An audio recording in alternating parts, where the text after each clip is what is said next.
Hello everyone, my name is Rochelle Innocent and I'm the founder and CEO of Project Purpose. Welcome to our channel. Our community is focused on fostering the intellectual and character development in children. We do this through our parent-child workshops that are focused on 4 themes: autonomy, self-efficacy, compassion, and self-concept, in order to cultivate grit, perseverance, and resilience in each child. And we are so thrilled to be offering one of the first of its kind digital, virtual, and continuous learning environments, enabling parents and children to connect from all around the world. At Project Purpose, our overarching mandate is to renew and rebuild family, community, and relationships. Our different social media platforms provide us with an opportunity to have discussions and to create space on all topics that relate to family, community, and relationships with ourselves as well as with others, with a primary focus on mental health and education. More precisely, the ways that the institutions of mental health and education play a role and have played a role in our societies at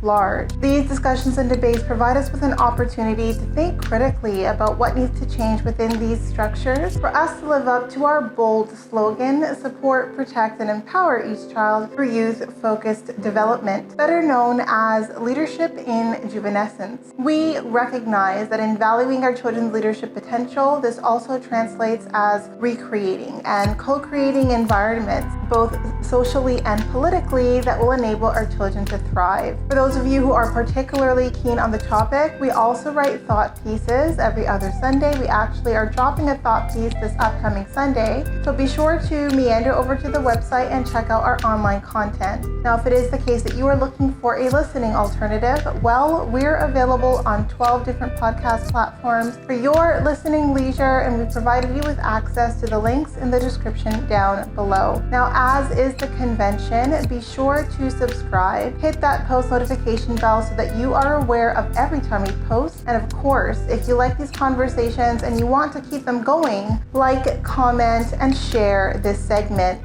Let's get into it. Allô les meufs et les mecs. Hello ladies and gentlemen, and welcome back to another segment here on Project Purpose. For those of you who are new, we cover topics that relate to mental health, mental wellness, and education on a week-by-week basis. And today our topic is on education, and we're gonna of course talk about the education that starts at home. And in our conversation on education this week, I'm going to be talking a little bit more about dealing with animosity. So dealing with feelings or energy that doesn't serve you, that doesn't serve the person projecting that energy or those feelings towards you, and how to navigate. And I don't think all of us got the same level set or the same baseline understanding of how to deal with someone who very actively and very openly dislikes you. And I think that I'm going to do my best to provide periphery on how to deal with it. And I think that all of us are going to be our own expert in how to deal with this kind of situation. I think life experience is the best teacher when it comes to dealing with animosity and dealing with people who have really gone out of their way to express and to organize themselves because of the feelings of animosity and dislike towards you. So this for me is an interesting conversation because I don't have a conventional attitude towards it. So definitely feel free to take what it is that I'm sharing with a grain of salt. Take what you feel is of value to you, and you, by all means, with the rest, like, sit and think about it. But I am someone who has been taught from a very young age that how people feel about me is really a testament of them. So I've always been a very sensitive person. I used to always be very impacted, very jarred by having people not like me. I really just didn't understand why people didn't like me, because I show up in spaces wanting to connect. I want to make friendships. I want to learn. Like, I love being around people. So I never quite understood why someone could just decide right out of the gate that they didn't like me. What I've learned over time is that there's not a whole heck of a lot of difference between love and hate. Love and hate are both energy. And if someone is going to hate you in a way where they're obsessive in their hatred towards you, where they take all of their time, all of their energy, all of their waking moments to strategize how to terrorize you, how to harass you, how to make your life miserable. I mean, that's like the toxic underbelly of love, right? That's still a lot of time, a lot of attention, a lot of energy to put into someone that you actively dislike. And so because of that, I tend to take a very, very different approach when it comes to people who actively dislike me, because I don't need to internalize that energy. So first and foremost, for people who don't know me, who don't know me well, when I decide that someone is not my cup of tea, when I decide that this person is not a person that I like, this is not the kind of person I want in my corner, I immediately shift towards indifference. So if I decide that I do not like someone, the moment that decision comes about, I spend very little energy thinking about them. Like, if I don't like you, I am indifferent to every aspect of you, right? Like, your highs mean nothing to me, your lows mean nothing to me, and not like to be rude. I was always taught that the opposite of love, the opposite of care is indifference. So if it is the case that you really don't like someone, or that someone really doesn't like you, they don't spend their energy wasted on you, because it's not going to lead to anything productive. So in that sense, if someone dislikes you and that translates as them taking all of their time trying to really terrorize you and to harass you, like, that for me is a very twisted form of obsession. And I think it's really like what I would consider to be like the underbelly of love. It's like when love goes wrong, right? Like a true crime series. And so I tend to treat that at a distance, right? I don't typically like to engage with people who feel inclined to be hostile. Like, I don't respond to hostile energy, and that's just my way of not internalizing hostile energy. But I think this conversation is really about how to deal with it. And so for me, I take a very professional approach to hostility or to dislike, because I don't care to carry it, right? So I think a lot of the times people take my silence as compliance, because I typically will not respond, mostly because I'm indifferent. So mostly because I really just don't care. But me not caring, like me not having emotions or feelings invested in it, does not mean I'm not paying attention, right? I'm always gauging to what extent is this, or could this potentially snowball, or could this potentially have, an adverse impact on me? And what are my decisions here? Like, what are the courses of action do I find most appealing? So in the face of someone who's very hostile, who is very angry, and also has a lot of social capital, so they're in a position to take that hostility and convert that into narratives and to rhetoric that really tear me down. And they have enough credibility that people are going to believe them out of the gate, or they're going to create doubt for the people who don't necessarily believe them but aren't quite sure because they don't have another point of reference. Then in those cases, I handle it strategically, right? I think the words you use to build up your argument are going to be words that I can use against the actions that you're taking that are showing differently. And I think that this involves a few skills. One, I have a fairly high threshold for emotional and psychological discomfort. I am someone who can spend a while feeling psychologically or emotionally uncomfortable about the way someone is presenting, about the way people are behaving. And I can hold that energy while I allow their actions to build the case on my behalf, right? So I don't believe in he said, she said. Like, if it is the case that I need to escalate or I need to report behavior that is completely inappropriate, because at the end of the day, like, if someone dislikes you, that's absolutely their right. It's okay to dislike whoever it is you feel inclined to dislike. It is not okay, though, to act on that dislike in a way that is creating a psychological unsafety, is creating personal unsafety, is creating discomfort, where you're tearing someone's reputation down unnecessarily. Like, these things are just not okay. And so in the face of that, if I'm dealing with someone who has more social capital than me, then I will allow my silence to be assumed or to be misinterpreted as compliance, misinterpreted as me cowering or feeling completely isolated by these attacks. When in fact, I recognize that the best way to deal with someone who is abusing their social capital in order to really target someone who doesn't have the same social capital and doesn't have the same standing, who's fairly new to the environment, is I'm going to let the disparity between their actions and their words build the case for me that there is something happening here that I need additional support with. And that's typically how I do it. And because I have a fairly high threshold for emotional and for psychological discomfort, I can sit and allow their actions to build the case. Because what I find, if there is someone who lacks the emotional intelligence and the social intelligence to keep their hatefulness contained, right? So if we're in a setting, if we're in a professional environment, it doesn't matter how I feel about any person. Personally, I'm there to do the work that it is that I've been hired and commissioned to do. So I'm always going to be friendly, I'm always going to be polite, and I am absolutely always going to be professional. But if someone feels inclined to act in their hatred, then chances are they have a hard time to be polite, they have a hard time being professional, and they have a really hard time being friendly and playing nice and playing fair. So I can trust that their actions are going to be a true demonstration of what it is they actually feel, and I can also trust that if they're going to act in it once and they don't get the effect that they're looking for, they're going to keep going and keep building a less ambiguous case against themselves. I don't believe in like he said, she said, but there's lots of room for interpretation. But if it is the case that this has been going on for some time, and in desperation or in feeling like, hey, no one's caught on, like she's not reporting me, she's not saying anything, I'm gonna do bigger and bolder because I really want to get this person, out of my space. If that is starting to happen, then I'm very certain that there's a paper trail. That sense of superiority, like feeling that you can go out of your way to try to crush somebody just because you don't like them when you don't have a real justification. Because if you had a real justification, I'm sure you could build an argument that many people would validate as to why, certain actions should be taken as a result of you not liking this person or liking me, in this hypothetical situation. But if you can't do that, but that's not enough, you still need me out because your disdain for me is that strong, then you're going to expose yourself essentially. And I have the threshold for emotional and psychological discomfort to wait it out. So a lot of people assume that my silence is compliance. It's not, it's patience. It's patience because I recognize that the best case to build against someone is the case that their own actions build against themselves. And that's how I deal with dislike. Typically, if you dislike me and you don't feel inclined to do anything about it, I'm completely fine with that. I am okay with being disliked by people. It does not faze me. I truly feel a very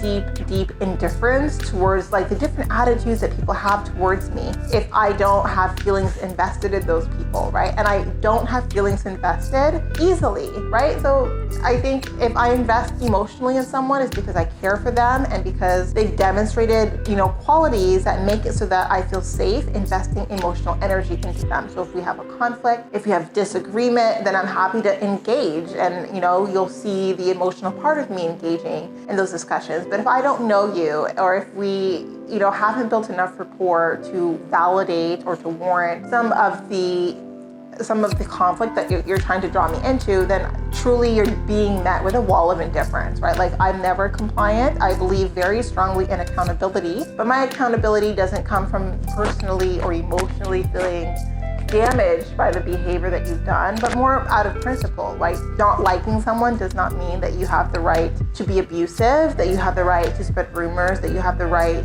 to create a hostile environment, to create a toxic environment. And if you've done all of those different things, then I'm gonna wait it out until people start to notice, right? And I guarantee that if you're in a situation where you're dealing with someone who's being very toxic, very hostile, spreading rumors, really abusing, leveraging their social capital to try to bring you down a couple of notches, at some point they're gonna do something very bold, very unwise, that is also gonna be very, very indicative that this person isn't operating in alignment with integrity, right? Like this person has gone off the rails and right now is like throwing everything, including the kitchen sink at you, trying to get you out of the picture, right? So that's how I deal with dislike. I deal with it patiently. I don't absorb it internally. I just kind of sit and wait it out, but also document. I'm always being very mindful, being very careful in the way that I interact so that I don't add fuel to the fire, because I'm hoping that at some point this person's gonna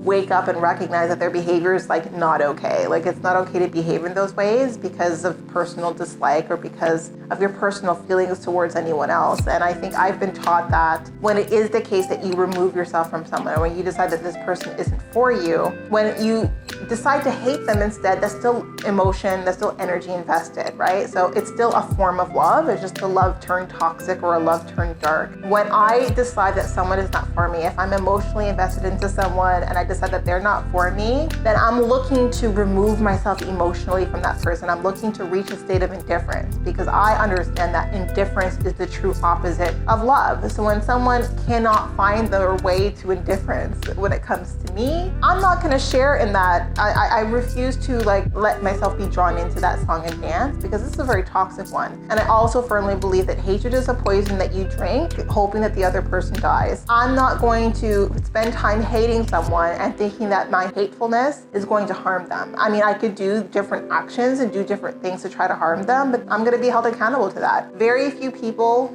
get away with doing harmful things to people and hurting people, right? And some people who have gotten away with it, who've gotten away with it once or twice or even 3 times or even multiple times, at some point, you're gonna need to pay the piper, right? There's always going to be balance, and balance might not necessarily be 1-to-1. If you have set behind you a path of destruction and you have harmed a lot of people because you don't know how to keep your emotions contained, because you don't recognize that just because you feel, ill towards someone doesn't mean that you have the right to hurt them, doesn't mean that you have the right to harm them, to create an unhealthy environment for them, then life is going to teach you those lessons. And I don't necessarily think that I personally need to be the executor of life teaching you those lessons, but I feel fairly certain, given my past record, that if I am targeted by any specific person, at some point it does come to light because of the way that I engage. And again, compliance, no, I'm just a very, very patient person, because I recognize that a lot of the times when you're not getting the reaction that you're looking for or the energy that you're looking for, you're gonna put more into it. If you're on that path, it's a path that is, a quick path to nowhere, but it snowballs fairly rapidly if you need that energy relay from me and you are met with my indifference. I find that a lot of people who don't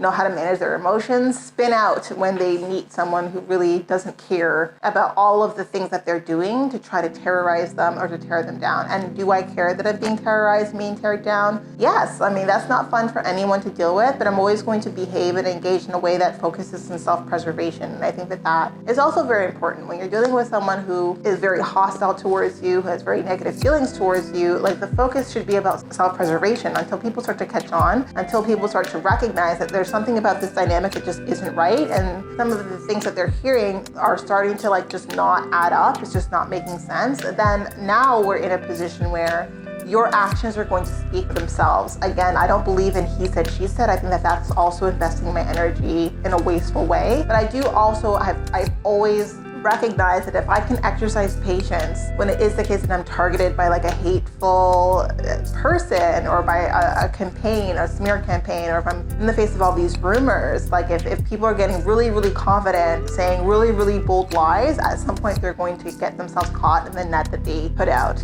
And I'm always aware when there's a net put out. I'm always aware when there's a campaign building up against me. I'm not clueless, right? And I'll do what I can do to keep myself far removed from it, but I'm always focused on having some degree of accountability take place in those situations. And so that's my advice for you today when it comes to the people in your life who really can't hate you quietly, right? They can't save it for the diary and self-regulate. If they really have to go out of their way to try to destroy you, to try to hurt you, to try to harm you, because that's how they feel better about themselves. Like, for one, that's a really depressing state of mind, state of being to be in. Like if you do have any energy to give, it's like maybe momentary pity, right? Because imagine being the kind of person where when you wake up, from the moment you wake up to the moment you go to sleep, all you think about is destroying someone who does not think about you, who does not care about whether you're having a good day or a bad day, who's just truly, utterly indifferent to your existence, but you're investing so much energy in trying to destroy them, then that speaks about you, right? That speaks a lot about you and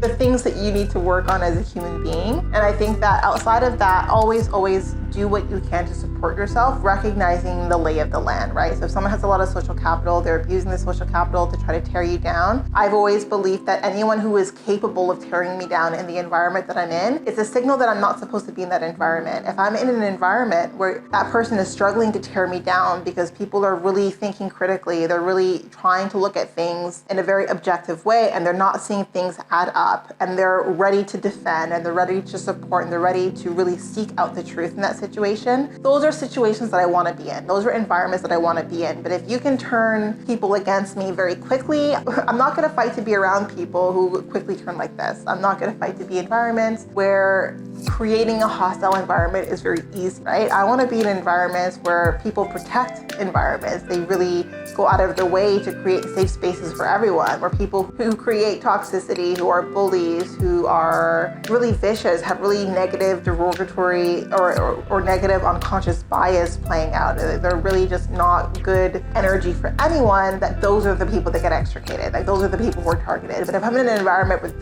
those kind of personalities thrive, or those kind of personalities are in a leadership position, that's not a setting that I'm going to fight to be in. That's a setting that I would be happy to leave. Again, like, unbothered, right? And it doesn't mean I don't have periods where I feel like exhausted, like, why am I dealing with this? But I'm never having a period where I'm saying, well, why doesn't this person like me? Trust and believe, those days are long past, right? Those days are long past. If someone likes you, someone dislikes you, that's on them, and fundamentally it is their loss. But definitely be sure to cover your bases, to mind your P's and Q's, and to always, like, if you have the threshold to be patient and to allow their actions to build the case against them, that is the best way of dealing with conflict without getting into a he said, she said debacle. It is very hard to prove your case when you don't have substantiated evidence against some of the abuse and harassment that can take place in collective spaces. But if you do have that emotional and psychological threshold, wait it out, be patient. I trust and believe me that people get more bold, more reckless with their behavior when they're not met with some sort of energy, right? They spin out on their own, and then at that point, you'll see accountability get doled out. In any case, that was really the conversation that I wanted to have for today. Exercise patience in all things. Every situation that life gives you, whether they're a great situation or a really unsettling situation, whether it's a high or low in life, is an opportunity for you to grow, right? And I have done the most, like, the majority of my growth has come from people who don't know how to self-regulate their energy, and when it comes to them disliking me, they've done it in such active ways that I had to grow up. Like, I had to grow through those situations where it was really difficult to see people turn against me, or it was really difficult to see people who I thought were my friends, like, ready to ride that wave, right? Because all of us at some point, or, you know, maybe not all of us, but some of us at some point are going to be the subject of a hate trade, where, like, people is just the trend to dislike you. And that's happened to me in several cases in my life. And at this stage, when it happens, like, I'm very indifferent. I'm more so grateful that now I see people's true colors. Now I see people's real motivations. And I think that only in periods where someone really can't self-regulate and they really have to actively display and demonstrate their dislike for you, do you get to see how everyone else really feels about you, right? But I mean, that can be jarring, that can be emotional. And I've had periods in my life where it was jarring or emotional. But if, you know, these people aren't people that you have very deep relationships with, just let it be a signal that